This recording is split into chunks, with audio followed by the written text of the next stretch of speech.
Kuya Pet. Good morning sa ating mga kapuso. Alam mo, kapag talaga Lent ay kailangan nating mag-sacrifice. Kaya kahit ang lumuhod tayo at masakit, okay lang yan. At syempre, good morning sa ating mga kapuso. Ngayon pong Holy Monday, isang Lenten destination po ang ating pinuntahan dito lamang sa Balete, Batangas. 2 hours away lamang ito mula sa Manila. At alam mo ngayon ako nakakita ng ganitong parang paraiso talagang lugar. At ito nga mga kapuso, ang Marian Orchard. Ito Marian Orchard ay isang Catholic theme park. Ang kinalalagay namin ni Monica ay ang kanilang Sacred Heart Chapel. Ito yung munting chapel nila na maaari kayong magpunta syempre at magdasal at magnilay-nilay. Ang nasa likod namin ay ang Nazareno na siyang pinupuntahan o dinarayo din ng mga devoto.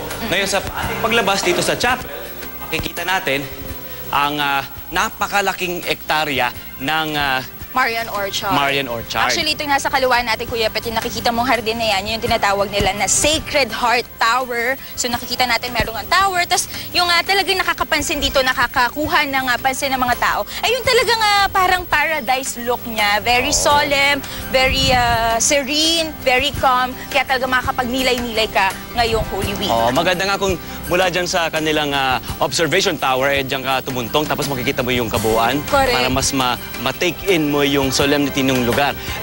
Itong ating nakikita rebulto, yan ang Christ the Redeemer na replica doon sa Sao Paulo, Brazil. Correct. Tapos sa baba yung depiction ng pag-appear pag-apila ni Poong Jesucristo kay Saint Margaret ng Italia. Ayan. Alam mo, Kuya Pet, ang maganda pa dyan sa tower na yan, pwede ka kasing umakyat dyan pero pag akyat mo dyan at tumingin ka doon lamang sa iyong harap, ay makikita mo yung isa pa sa magandang attractions dito, isa sa mga magandang attractions dito. At ito nga yung tinatawag nila na Walk of the Apostles or Plaza of the Apostles. Yan, yung mga apostoles ni Jesus.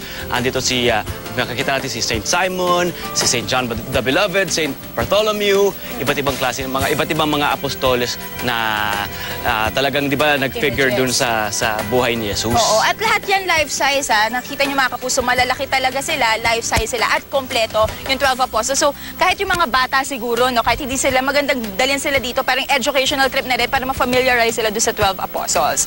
O, di ba? Pero, eto pa, right beside itong Plaza of the Apostles, makikita nyo, dito naman sa aming bandang harap, yan yung tinatawag naman nila na Roman Walk. Yung Roman Walk, ito yung makikita natin.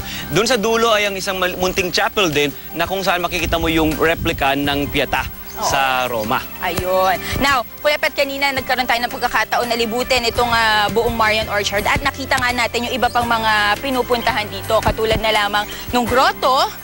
Kanina may nakita tayong grotto, meron tayong nakitang Stations of the Cross. Ayan, nakita natin, nagdadasal tayo dahil nagkaroon na nga tayo ng pagkakataon. Ang swerte rin natin, no? Dahil hindi na natin kailangan lumayo pa tayo sa trabaho natin. Nakakapagdasal na rin tayo at the same time. Tama rin. Ito, makita natin dito yung inakit natin yung Golgotha. Ito yung isa sa mula dun sa Station of the Cross natin. Makikita natin yung Golgotha kung saan nga naman ipinako si Jesucristo. Correct. Anyway, Kuya Pet, mamaya magkakaroon pa tayo ng pagkakataon na libutin at ipakita sa ating mga kapuso yung iba pa nga pinupuntahan dito. Kaya tutok lamang po kayo dahil magbabalik pa kami dito po sa may Balete, Batangas. Back to studio muna.